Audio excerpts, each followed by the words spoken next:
तीसरी कंपनी है दोस्तों सिविल कंस्ट्रक्शन, राइट। तो अगेन देखो इंडिया में इन्वेस्टमेंट ऐसा हो रहा है, अब बोलो बीएल बाइंग लेवल नहीं आता है, वैसे ही सिविल कंस्ट्रक्शन की बाय कंपनी पे किधर आएगी, ऑर्डर पे ऑर्डर आते जा रहे हैं। चलो देखते हैं क्या हाल है, सिविल कंस्ट्रक्शन में किधर इन्वेस्ट किया जाए, और दोस्तों एल के क्या हाल है ये हम देखेंगे, राइट। तो मेरे को just give me few minutes so that I can open the presentation, alright. So friends this is civil construction sector. देखो सिविल कंस्ट्रक्शन सेक्टर मतलब बिल्कुल ये सिविल कंस्ट्रक्शन के काम करते हैं, इन दिस सेक्टर। पर ये दोस्तों निवेश की बहुत जरूरत थी, पर ये सेक्टर में ग्रोथ आता नहीं था। जैसे एलएनटी भी बरसों नहीं चल रहा था, क्यों? ऑर्डर ही नहीं थे दोस्तों, तो ऑर्डर थे नहीं, कंपनियां चलती नहीं थी। अब ये सेक्टर की कंपनियों को कैपेक्स बहुत चाहिए, कैपेक्स चाहिए तो सब वेल्थ डिस्ट्रॉयर हो गई, ऑर्डर नए मिलेंगे नहीं तो जो भी है डेप बढ़ती जाती है। तो पिछले दशक के वेल्थ डिस्ट्रॉयर सेक्टर में इस सेक्टर का नाम आता था दोस्तों, पर ये दशक में कुछ चित्र ही बदल। यहाँ पे मैंने कुछ इंप्रूवमेंट इन फिजिकल इंफ्रा का डेटा दिया हुआ, you can C national highway दोस्तों 98,000 किलोमीटर थे 2015 तक।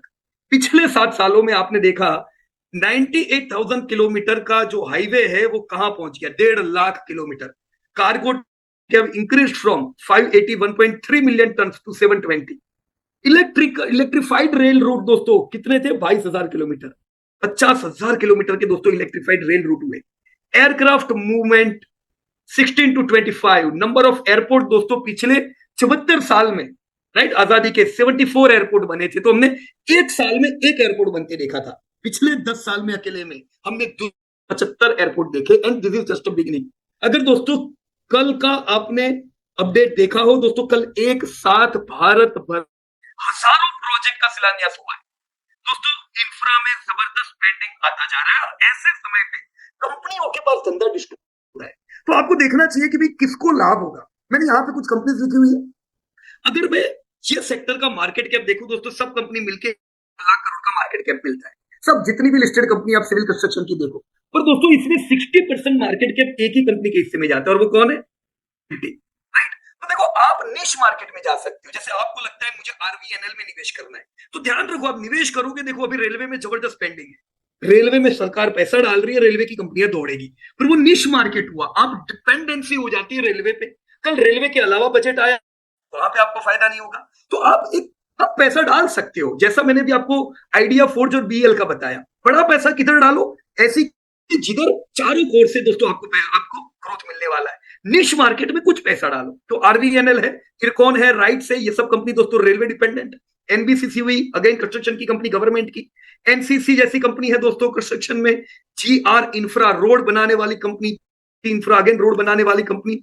इसके अलावा दूसरी 83 कंपनी है जिनका मिलके मार्केट कैप 1.5 लाख करोड़ का है, राइट। ध्यान रखें दोस्तों, एलएनटी में निवेश किया तो सब कुछ आ गया, मेन धंधा इनके पास जा रहा है। मार्केट कैप क्यों मिल रहा है, यू कैन चेक सेल्स दोस्तों, सारी की सारी अब 100 कंपनीज मिलाओ, सब मिलके धंधा 3 लाख करोड़ का करते हैं, 3 लाख करोड़ मिलके।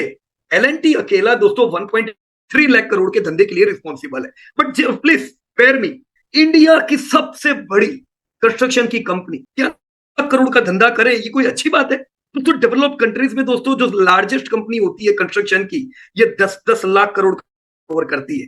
तो ये ना सोचो एलएनटी बहुत बड़ी, अब क्या दोस्तों, भारत का फायदा ही यही है कि आप सबसे बड़ी कंपनियों को जो देख रहे हो छोटी छोटी है दुनिया के मुकाबले, नेक्स्ट 2 डिकेड्स में हम इनको बहुत बड़ा बनता हुआ देखेंगे। तो जगह बहुत है दोस्तों, right. You can see L and T is having share in the sales. अगर बजट में स्पेंडिंग होता है तो एलएनटी को सबसे ज्यादा फायदा होता है, प्रॉफिटेबिलिटी भी इसी की सबसे ज्यादा है, राइट। कुछ लॉस मेकिंग कंपनीज भी यहाँ पे है, राइट। तो टोटल अगर हम पूरे सेक्टर को देखें तो दोस्तों एलएनटी पे ध्यान देना चाहिए। देखो कुछ निश मार्केट को ज्यादा मिलेगा, जैसे आप देख रहे हो रेलवे को ज्यादा ग्रोथ मिल रहा है, क्योंकि पिछले 3 साल रेलवे के थे यार, रेलवे की कंपनियों की लॉटरी थी, ह्यूज पैसा लगाया रेलवे में, राइट। तो रेलवे ने ग्रोथ बढ़िया किया है, राइट। पर आप इस साल देखो रेलवे के अलावा एलएनटी अगर आप देखो directly 23% growth, this is wonderful दोस्तों। और एलएनटी भी मैं बता दूं दोस्तों, इनको ऑर्डर इनफ्लो 30% प्लस आ रहा है, धंधा खाली का मतलब ये कुछ ऐसी कंपनी है जिनके ऑर्डर धंधे से ज्यादा है। तो ये आपको लॉन्ग टर्म स्टोरी बताते हैं कि नेक्स्ट 5 इयर्स में ग्रोथ आपको घूमने जाना नहीं पड़ेगा, ग्रोथ जबरदस्त मिलेगा, राइट। ये रहे वो shown you quality parameter, you can see there are see there are many companies which are not comfortable in this sector डेप्ट के हिसाब से, राइट। अब एल देखो दोस्तों, कंफर्टेबल है, इतनी बड़ी कंपनी है, कंस्ट्रक्शन की कंपनी में आपको वैसे कोई कंफर्टेबल मिलेगी नहीं, राइट। लेकिन यस, एल इज कंफर्टेबल, 0.5 का डेप्ट है। कुछ लोग दोस्तों स्टॉक स्क्रीनर चेक करते थे, राइट। तो मेरे को लोगों ने बोला कि स्टॉक स्क्रीनर पे तो आपको बहुत ज्यादा डेप बता रहा है। देखो समझो दोस्तों, एल एक होल्डिंग कंपनी है, एल की एक सब्सिडरी है फाइनेंस की, कौन सी बताओ? L finance. उसका क्या काम है? फाइनेंस देने का। अब डायरेक्ट डेटा देखते हो ना कि भी कितना डेप्ट है, तो उसमें तो फाइनेंस का भी आ गया। वो डेप्ट रियल डेप्ट नहीं है दोस्तों, वो रॉ मटेरियल है डेप्ट, राइट। सो रियल डेप्ट कितना है? 0.5। So it is comfortable, right. Dept paying capacity, dept ratio, you can check all the things. आपको ज्यादातर कंपनी यहाँ पे कंफर्टेबल नहीं मिलेगी, ऑलराइट। मैं अभी सीधे सीधा एल पे आ जाता हूं दोस्तों। मैं एल का डेटा कुछ आपके साथ जरूर डिस्कस करना चाहूंगा। Here is L, right. दोस्तों अगेन, जैसा मैंने बीएल के बारे में बताया, ग्रोथ नहीं था पहले, बजट में डिफेंस में स्पेंडिंग बढ़ने लगा, मेकिंग पे फोकस किया, ग्रोथ आया। सिमिलर थिंग इन दोस्तों कंस्ट्रक्शन कंपनी। आप सोचो 100 साल पहले, दशक हो गया दोस्तों, हाईएस्ट टावर बना था यूएस में। कौन सा बिल्डिंग? एक तो ट्विन टावर तो दोस्तों गिर भी गया, राइट, आप जानते ही हो दोस्तों। तो वो बिल्डिंग 100 साल पहले बने, हमने तो नहीं थी। तो हम बहुत पीछे रह गए इन कंस्ट्रक्शन में। स्पेंडिंग बिल्कुल नहीं था दोस्तों इंडिया में। पिछले कुछ सालों में नेशनल इंफ्रास्ट्रक्चर प्लान लॉन्च किया गया, जब हमने जाना कि इंडिया में इंफ्रा की बहुत कमी है। दोस्तों नेशनल इंफ्रास्ट्रक्चर प्लान के मुताबिक नेक्स्ट 10 ईयर में 100 लाख करोड़ रुपया इंफ्रा में डालेंगे। यस, आई रिपीट, कितना? 100 लाख करोड़। पिछले 3 साल आपने दोस्तों 10-10 लाख करोड़ का निवेश देख लिया है। ये साल 10 नहीं 11 लाख करोड़ डालने वाला है। So you are seeing result, आप इसका इफेक्ट देख रहे हो। इसीलिए एक समय था जब एल को बहुत ग्रोथ नहीं मिलता था। Still I can tell you friend, जब कंस्ट्रक्शन में ग्रोथ नहीं था, वो टाइम पे भी एल ने कभी लॉस नहीं किया। 75 साल आजादी के हुए, एल ने कभी भी लॉस नहीं किया है। दोस्तों आपको मुश्किल से ऐसी कंपनी मिलेगी जिसके पास इतनी लॉन्ग हिस्ट्री हो कंसिस्टेंसी की। और क्या परीक्षा लेंगे हम दोस्तों, बोलो, एल की कंसिस्टेंसी के केस में। भी इनका सही समय नहीं था दोस्तों, विपरीत टाइम था, ऑर्डर ही नहीं मिलते थे इनको। इन्होंने इसीलिए अलग अलग बिजनेस में अपने कदम रखे। इन्होंने और कई सेगमेंट में दोस्तों अपने बिजनेस को बढ़ाया। और हमने देखा दोस्तों, चलो अभी ये 1,83,000 करोड़ का टर्नओवर करते हैं, राइट। ये ग्रोथ पिछले कुछ सालों में हमने देखा है, राइट। सो यस, यहां पे फास्ट ग्रोथ अच्छा नहीं है, पर फॉरवर्ड ग्रोथ कितना उम्मीद करेंगे? 15% का, राइट। या 15% अगर ग्रोथ एल नहीं करती है दोस्तों, तो इंफ्रा इंडिया में बढ़ेगा कैसे आगे? अगर हम इंडिया को पूरा डेवलप्ड इकोनॉमी की ओर जाता देखते हैं, तो एल जैसी कंपनी का ग्रोथ दोस्तों होना है। You can expect 15% growth. पर अभी क्या चल रहा है? लॉन्ग टर्म उम्मीद करता हूं कि चलो 5 लाख करोड़ का टर्नओवर इसका इसी दशक में हो जाएगा, राइट, 2030 तक, यहां जैसा मैंने दिया हुआ है। पर नियर टर्म क्या अभी ग्रोथ है कि नहीं है? क्योंकि हम कहानियां सुनते हैं बहुत बार, इतना ग्रोथ उतना ग्रोथ, पर सही में है तो यू कैन चेक। दोस्तों पिछले साल एल का ग्रोथ कितना था? 17%। This was indeed a good growth, 17% growth sales में और प्रॉफिट में। दोस्तों मार्जिन इनके लास्ट ईयर 6% के थे।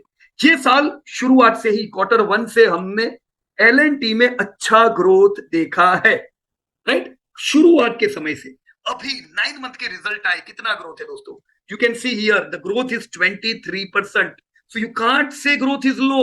बहुत बढ़िया ग्रोथ है दोस्तों, 23% मतलब बढ़िया ग्रोथ। प्रॉफिट 30% से बढ़े, मार्जिन इनके 6.8 है। अब हमारे लिए दोस्तों ये जानना बनता है, ये 23% ग्रोथ आया किधर से है? देखना है कि नहीं देखना है? ये देखना चाहिए, राइट। देखो रिजल्ट में एनालिस करूं ना, तो 23 धंधे बढ़े, राइट, खर्चे भी 23% से बढ़े, और प्रॉफिट 30% से बढ़े, ऑलराइट। मार्जिन एक्सपांड हुए, you can see here 40 BPS से, तो मार्जिन इंप्रूव हो रहे हैं। और 23% का ग्रोथ किधर से आया ये देखने को बनता है। तो चलो देखो, मैंने यहां पे आपको पूरा 9 मंथ का ऑर्डर इनफ्लो दिया हुआ है। क्या दिया है दोस्तों? I have given you order inflow. समझो, मैंने दोनों चीज दी है। प्लीज दोस्तों एवरीबॉडी ध्यान से देखना, मैंने आपको धंधा भी दिया है कि अगर इनको 23% ग्रोथ मिला तो वो कितना मिला, और ऑर्डर इनफ्लो भी दिया है ताकि आप फ्यूचर ग्रोथ को भी पहचान सको, राइट। अभी जो इनको ग्रोथ मिला है, तो यहां जो मैंने डेटा दिया हुआ है, 34% ग्रोथ इंफ्रा ने दिया है। तो धमाकेदार काम कौन कर रहा है दोस्तों? तगड़ा काम infra, no doubt about it. Recently आपने कुछ इनके बहुत बढ़िया काम देखे, राम जन्मभूमि मंदिर एलएनटी की देन दोस्तों, एलएनटी ने बनाया। आपने अभी बॉम्बे का जो सेतु देखा, राइट, जो बिल्कुल लंबा जो ब्रिज उन्होंने बनाया, एलएनटी ने बनाया दोस्तों। हाईली सक्सेसफुल काम है इनके दोस्तों, और इंफ्रा में इसी प्रकार से प्रोजेक्ट मिलते जा रहे हैं। आईटी एंड टेक्नो दोस्तों, ये बिजनेस तो 2 दशक पहले आए, राइट। ये बिजनेस का ग्रोथ 9% इस साल है। इनके टोटल टर्नओवर में ये 15% कंट्रीब्यूट करता है, राइट। तो अच्छी बात है दोस्तों, देखो जीरो से शुरुआत हुई, टोटल टर्नओवर में 15% का contribution, so they are doing great. 9% growth क्यों? क्योंकि 80% टर्नओवर से आता है और फॉरेन अभी वीक है। वोल्टास में भी हमने देखा, हैरान कौन कर रहा है? इंटरनेशनल। इधर भी हैरान कौन कर रहा है? International. 9% growth is not a good growth, but you can see similar growth in TCS, HCL, Wipro, LTTS, Tata Elxsi. Why? IT sector में दोस्तों ग्रोथ इतना अच्छा नहीं है। एनर्जी प्रोजेक्ट्स ध्यान से देखो दोस्तों, 25% का ग्रोथ है। एक समय का ये वीकेस्ट सेक्टर था दोस्तों, एनर्जी में कुछ खास धंधा नहीं होता था, पर यस 25% ग्रोथ मतलब आपको लाइटली नहीं लेने का ट्रिगर होना चाहिए। एनर्जी में बहुत ऑर्डर आया है, राइट, तो एनर्जी बढ़िया कर रहा है। फाइनेंशियल सर्विस वीकेस्ट सेगमेंट है दोस्तों, अभी से नहीं, परसों से। आपने देखा इनका जो म्यूचुअल फंड था वो भी इन्होंने सेल कर दिया, if I am not wrong, to IDFC bank, right. तो म्यूचुअल फंड बेच दिया इन लोगों ने, अभी ये रिटेल फाइनेंस में है। रिटेल फाइनेंस में ये लोग धीमे धीमे पकड़ बना रहे हैं, but still they are having just 1% growth, so not doing good. Others जिसमें डिफेंस जैसे सेक्टर भी आ जाते हैं, 36% growth, doing great. Hi tech manufacturing 26% growth. Development project 15% growth, right, metro वगैरह इसके अंदर आते हैं, राइट। तो ग्रोथ इनको चौतरफा आ रहा है दोस्तों, हर प्रकार से बढ़िया ग्रोथ कर रहे हैं। मैं आपको खुशखबर भी बता दूं दोस्तों, बहुत से लोग एनवीडिया का सुना होगा आपने कि जबरदस्त उसने ग्रोथ किया, राइट। अब इंडिया में सेमीकंडक्टर कौन बनाएगा? जस्ट सीट बेल्ट बांध लो। एलएनटी ने सेमीकंडक्टर के लिए कंपनी लास्ट क्वार्टर रजिस्टर कर दी है, और एलएनटी जैसे जब सेमीकंडक्टर में आती है तो हम यहां पे आने वाले दशक में एक नई कंपनी, जैसे इन्होंने 2 दशक पहले आईटी बनाई, 38,000 करोड़ का आ रहा है, सिमिलर हम इनके सेमीकंडक्टर बिजनेस में भी देखेंगे। सेम फ्रेंड्स मैं आपको बता दूं, ग्रीन एनर्जी में बहुत बढ़िया ये लोगों ने शुरुआत की है। तो ग्रीन एनर्जी में भी बहुत लोग कहते हैं पीयूष भाई किधर निवेश करूं? देखो ज्यादातर जो ग्रीन एनर्जी में कंपनी है वो अच्छी नहीं। एलएनटी जैसी कंपनी ग्रीन एनर्जी में आए, ट्रिगर होना चाहिए, काम बनेगा दोस्तों। तो आने वाले 10 साल का हाईवे आपका बिल्कुल क्लियर है। ऑर्डर इनफ्लो जरा देखो आप लोग, इंफ्रा कितना ऑर्डर इनफ्लो है? 47% का इनफ्लो बढ़ा है। तो ये 34% ग्रोथ कुछ भी नहीं है। ये जितना काम खत्म करके दे रहे हैं ना, उससे ज्यादा काम इनके पास दूसरे नए आ रहे हैं। तो ये ना सोचो आपने इंडिया में जो इतने, ये शुरुआत है दोस्तों, आने वाला दशक इंफ्रा का है, राइट। और आपको ऑर्डर इनफ्लो में नजर आ रहा है। आईटी टेक्नो वीक है दोस्तों, हमको पता ही है, ये तो कोई नई बात नहीं है। धमाका किधर हुआ है पता है? एनर्जी प्रोजेक्ट में, क्योंकि ग्रीन एनर्जी में टर्म है, राइट। तो ग्रीन एनर्जी की इनको ऑर्डर भी बढ़िया है। अभी रिसेंटली इनको इंटरनेशनल एयरपोर्ट, इंटरनेशनल का भी एक बहुत बड़ा ग्रीन एनर्जी का ऑर्डर में, आप देख रहे हो 178%। फाइनेंस इज वीक, मैंने पहले ही बताया। अदर्स ठीक ठीक हो रहा है। हाईटेक मैन्युफैक्चरिंग में 24% कम ऑर्डर आए हैं, और डेवलपमेंट प्रोजेक्ट 15% ग्रोथ। तो काम किधर है बोलो? एलएनटी में लॉटरी किधर है? इंफ्रा और एनर्जी कमाल करेंगे दोस्तों।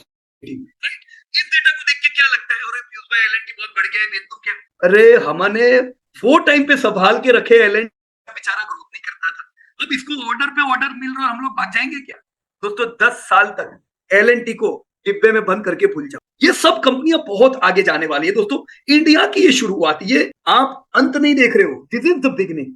तो इस साल मेरी उम्मीद क्या है? तो 22% का सेल्स ग्रोथ मैंने कंजर्वेटिव दिया है। 22%। दो चीज को ध्यान में रखिए, एक तो इलेक्शन आ रहे हैं, इलेक्शन के समय शुरुआत में बहुत से ऑर्डर होते हैं, तो ऑर्डर इनको आए होंगे, ये लोग ने काम चालू किया होगा, पर इलेक्शन शुरू होते ही काम धीमा हो जाएगा, राइट। तो उसके लिए एक थोड़ा नेगेटिव स्टांस भी रखना कि भाई अगर सेल्स ग्रोथ कम देखो तो टेंशन नहीं लेने का, वो एक इवेंट बेस है, ऑर्डर बहुत है इनके पास, जैसे वो इवेंट गया, वो स्टेट में इलेक्शन, वापस से काम चालू, राइट। प्रॉफिट में इस साल 20% से देखूंगा, मार्जिन 6.8। अरे वैल्यूएशन कितने हैं? आपको याद है जब हमने लास्ट एलएनटी आप लोगों के साथ डिस्कस किया, जितना ग्रोथ था 23% प्रॉफिट था ना, 23 का पीई था, तभी तो लॉटरी थी दोस्तों, बिल्कुल फेयर वैल्यूएशन थे। अभी फेयर वैल्यूएशन नहीं है, थोड़ा महंगा हुआ है, राइट। तो करेक्शन होता है, अलर्ट रहो, घबराने का नहीं करेक्शन में। करेक्शन होता है, कैच करने के लिए खड़े रहो, एसआईपी करो दोस्तों, लॉन्ग टर्म और वेल्थ क्रिएटर। इंडिया की सबसे बड़ी कंपनियों में एलएनटी अपना नाम बधाई थी, उसमें कोई दो राय नहीं है। ये साल दोस्तों मैं एक लैंडमार्क टर्नओवर देखने वाला हूं 2 लाख करोड़ का। ये साल में लैंडमार्क प्रॉफिट देखने वाला हूं 15,000 करोड़ का। So congratulation to all L and T investor. देखो कितना बढ़िया हम लोगों ने रैली देखी। ये वो टाइम था, दिख रहा है इधर चलता ही नहीं था शेयर, इधर से चलेगा, ग्रोथ ही नहीं था। जैसे ऑर्डर आए रॉकेट हुआ है। मैं 5 साल के प्लान के 5500 मेरे को देखना है, पर मैं अलर्ट किधर रहूंगा पता है? गिरावट में। देखो मैंने गलती की थी जब आप लोगों के साथ ये चार्ट शेयर किया अभी 2-3 दिन पहले। मैंने इधर लिखा टारगेट दिस ईयर 2860। तो शायद आप लोग सोचो पीयूष भाई 2800 आने वाला है क्या, ये ना सोचो, पर प्रिपेयर रहो। बाइंग लेवल क्या है? 2860। ये साल आधी दुनिया में इलेक्शन है, भारत में नहीं, आधी दुनिया में 50% कंट्रीज में इलेक्शन है। तो वॉलेटिलिटी देख सकते, प्रिपेयर रहने का। वॉलेटिलिटी में कैच क्या करेंगे? अरे वो कैच करेंगे जिधर इन्फ्लो है, ऐसी कंपनी। दोस्तों 2860 पे लेते हो 5541 तक की आपकी सीधी ये रैली दिखाएगा। और 75 साल में कभी लॉस नहीं किया है आपको, कैपिटल लेने के बाद लॉस करेगा? नो फ्रेंड्स, मैं यहाँ पे कंसिस्टेंट प्रॉफिटेबिलिटी उम्मीद करूंगा। राइट, तो 2-3 चीज ध्यान में रखो दोस्तों। यहाँ पे मैंने आपको जस्ट अ मिनट, यहाँ पे मैंने ऑर्डर लिखा हुआ है, देखो ऑर्डर बुक कितनी है? 4,70,000 करोड़ की ऑर्डर बुक है। ये लोग धंधा 2 लाख करोड़ का करते हैं। 3 साल की ऑर्डर बुक इधर है, अगले साल इसमें से 2 लाख करोड़ निकल जाएगा, रियलाइज हो जाएगा, दूसरा 2 लाख करोड़ आ जाएगा। ऑर्डर पे ऑर्डर आ रहे हैं। Right, so yes a very good company where we can expect good growth. Right friends, तो this was all about L and T. Future नए नए बिजनेस की तैयारी, semiconductor, green energy and overall infra doing well. और दोस्तों मैं क्या उम्मीद करूं, बोलो आप मेरे को।